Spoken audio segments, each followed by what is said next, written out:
through Instagram stories yesterday, I came across a post from a guy I worked with a few years back. He was a counselor at a camp I was working at, and he was so much fun. Gosh, he was just the most fun person. He was just finishing up college. He kept asking us coworkers which direction he should go when it came to his life and career. He had an opportunity to move to Boston and work as an assistant for this like super powerful, affluent man, or he could stay close to his family in New Jersey, which is what he seemed to be favoring. He's very tight with his family.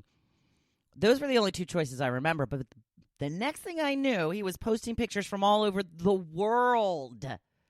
Now, I haven't talked to him, so I don't know where he's living, what he's doing, what's going on. It's been a few years now, but just yesterday, he put up a picture of a friend who was feeding a baby elephant. Yes, feeding a baby elephant. Like holding the elephant in her arms as if it were her baby. I want to feed baby elephants. I'm not sure what opportunity came along for him, but he made an amazing choice with options that a lot of us will never get to experience. I have a feeling I'm going to die without ever feeding a baby elephant. Or maybe I'm going to put that on my bucket list right now and make sure that it happens. Really, elephants are the most amazing creatures. I have a really, really cool elephant story about how they rally around each other that I'm going to save for another time. A little tease there.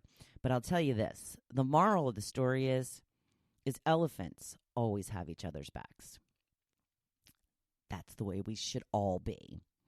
So I'm a traveler at heart. I'm dying to see the world. There are so many places I want to go, cultures I want to experience, foods I want to taste. Used to be common for people to spend a year backpacking through Europe after they graduated college and started that real job. Remember hearing about that back in the day? That never appealed to me. I'm not much of a backpacker type. If I could take that backpack into a hotel every night, that would be different, but I don't think that was the way it worked. Plus, it would be a lot more expensive option. There were a few people in my day that would do a year abroad while they were in school. That always sounded so amazing to me, but these were usually people that have money, though. It was likely out of reach for the majority of students, but boy, have things changed. Not only is it no longer out of reach for most students and young people of today, it's common. Yes, I'm totally jealous. I worked with a girl a few years ago who studied abroad for a year in Australia. Australia! She had her Facebook profile picture with a kangaroo. Remember, there was a position that opened up at the radio station while she was overseas, and it likely would have been offered to her had she been home. Now, she told me later she would have never gone to Australia had she known she would miss this opportunity. It was basically a position answering phones for a radio station, and I told her she was crazy to even compare the two scenarios. The time to see the world and do all the things you want to do is when you are young, before you get that first full-time job that would make such travel impossible. Once you get married and have a family, it becomes even harder. I believe people have told us that stuff in our youth as well. You always do have to find out in your own way, don't you? But the thing I admire about millennials is their desire to just drop everything and live their dreams. We kind of hate that about them too, but they're living their lives right for them.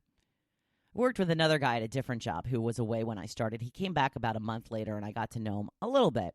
Apparently, he had been in Thailand teaching the English language. He spent about 5 or 6 months there.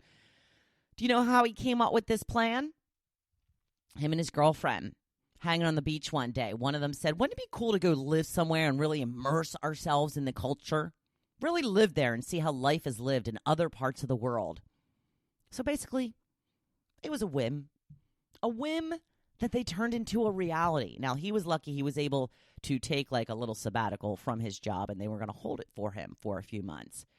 I don't know the specifics of how they picked Thailand or who came up with how money would be made, but man, I admire that. The guy was kind of a jerk. I didn't work there long, but that's beside the point. Now, these youngsters today really have it made. They have the whole world at their fingertips, and they are taking advantage of it. That is one of the reasons I want to get this business going so bad. I want to do what they do. I want to make a lot of money doing this every day because I can do it anywhere. Have my husband retire and then travel everywhere. I want to spend a month in France, another month in Italy, maybe some more time in other countries. My cousin just moved to Germany. She's going all over the continent in her free time. She is seeing the most amazing sights. I want that to be me and my husband. I also want to be home in New Jersey whenever I want. Maybe an apartment in New York so we have a place to stay when we go see a show. Head to Florida, Hawaii for the winter months. And I want to wait until I'm retired. And a lot of us won't have that kind of money anyway once we retire. This is why if you have a dream, you have to start working toward it now. What does that dream entail? What are all of the parts of it? Where do you want to live? Where do you want to be? How are you going to make the money? What do you want to leave behind? What kind of impact do you want to have on the world? Start doing what it takes to get you to the places you've always wanted to go. I have a plan. Do you have one? Do you have an inkling of what kind of life you want to live for the rest of your days? Get thinking. Then get planning. It's time. We're not getting any younger. It is already, I wish it were Cocktail Friday, Thursday. So put some thought into what you would do if money was no object. Think about a way you can make it happen or close to what you're dreaming of. You know why? Because it is all in your hands. Now go make today your best day yet. Thank you for listening to The Hopefulist, hosted by Wendy McClure. For more inspiration, please visit Hopefulist.com. Thanks, and we'll see you tomorrow on The Hopefulist. Ellen, I dream of a day that Tucker and I are on your show. People will love us. They're going to love Tucker. Oh, look how cute the little baby is. And they're going to love me because I spread hopefulness. I spread inspiration.